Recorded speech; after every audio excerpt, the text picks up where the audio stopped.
Hello everyone, hope you're doing well. Today we are going to take a look at the performance of Hellblade 2 on PC, which is probably the most beautiful technical demo for Unreal Engine 5 since the Matrix demo.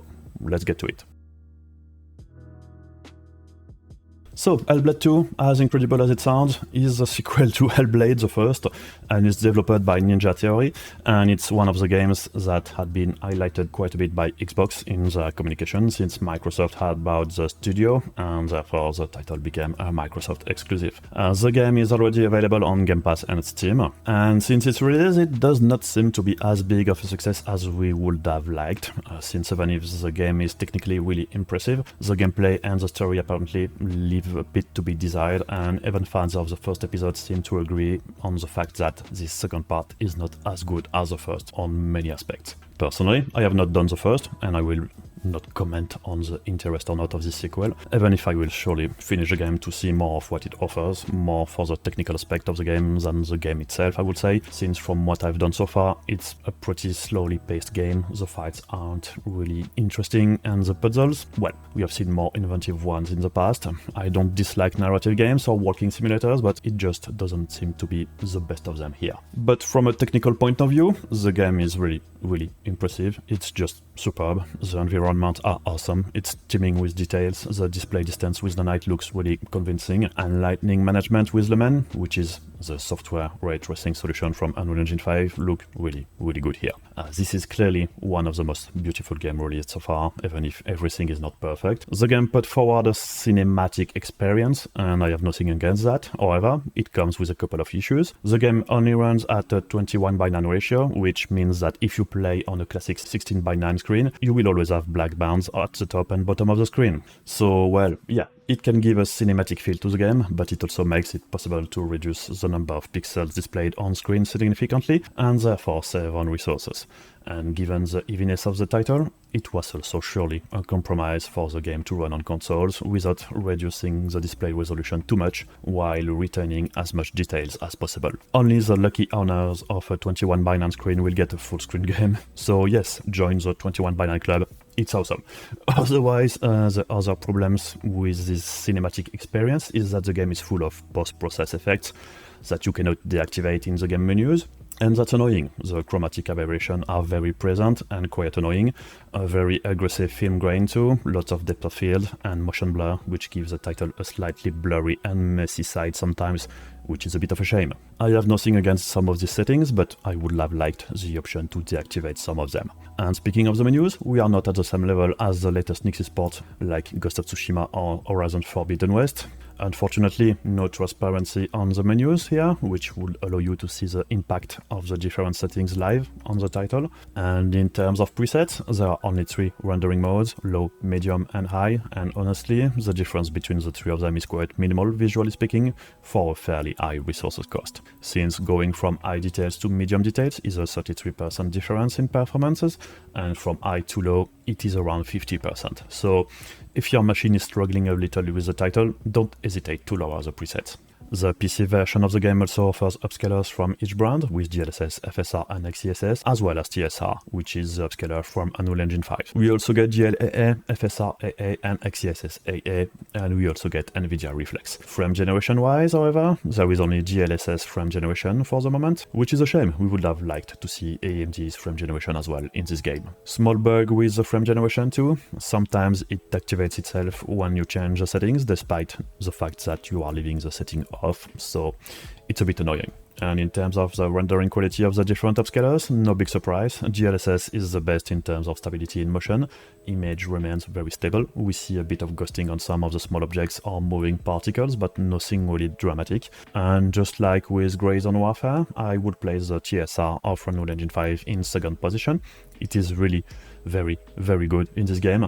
The image is super stable, a bit more ghosting than with DLSS, but for me it remains a notch above XeSS, DP4A and particularly FSR, which is clearly the worst of the 4 here. Even at 4K balanced on foliage and grass, it's very fuzzy.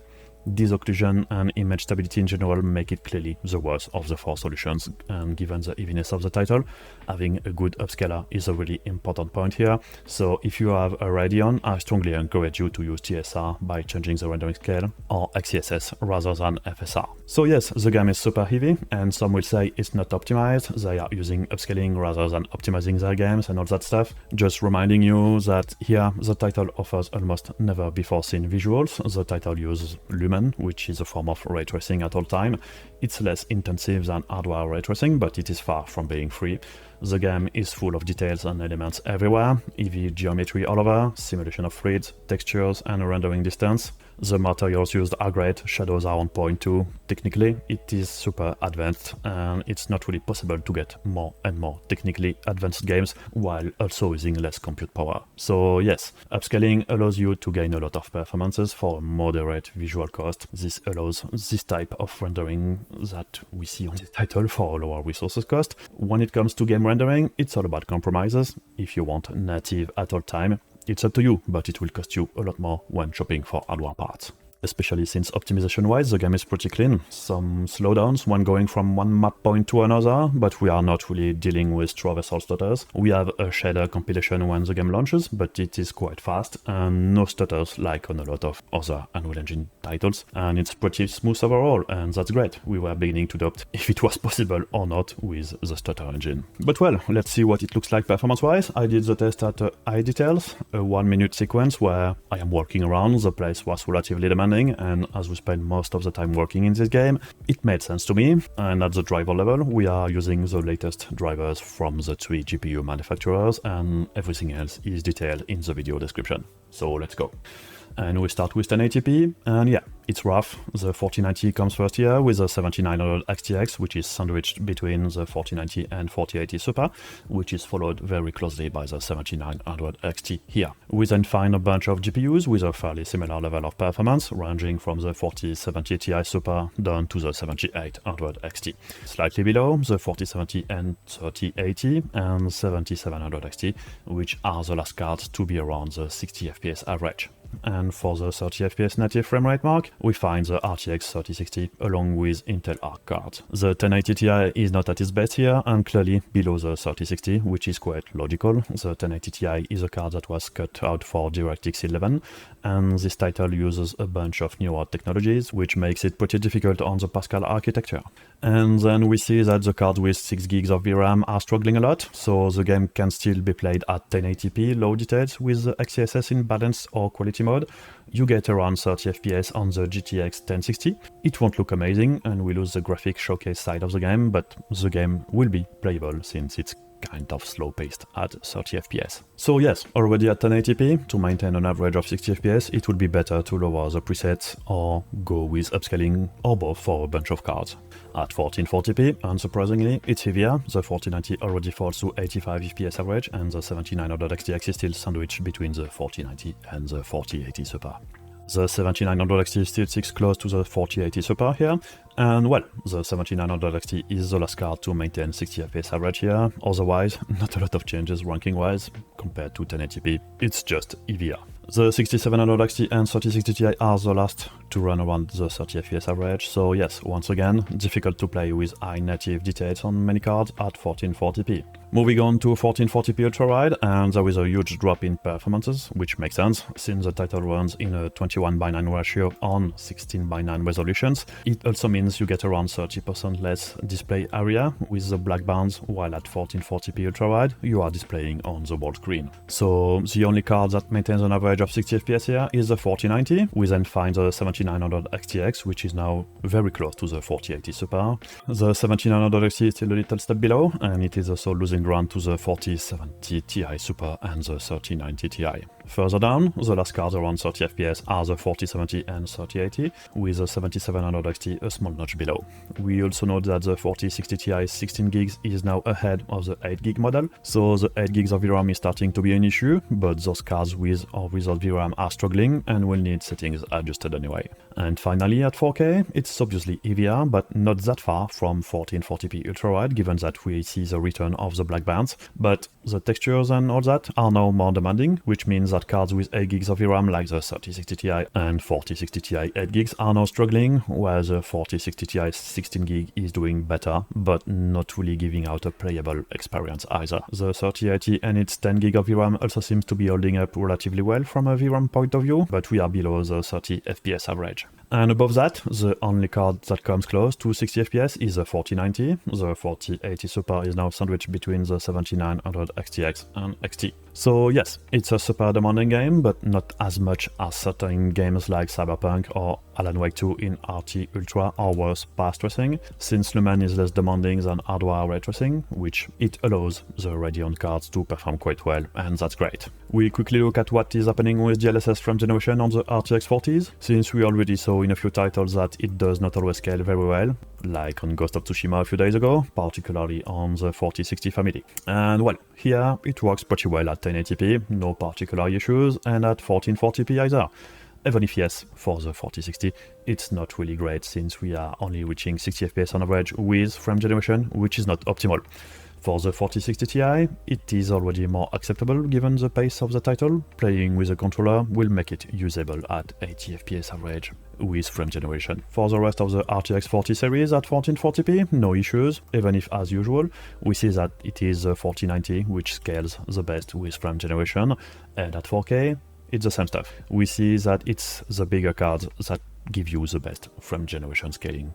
We quickly come back to the preset scaling, and we see that as usual, going from maximum details to the preset just below allows a big gain in performances, and as usual, it doesn't change much in terms of what is on the screen.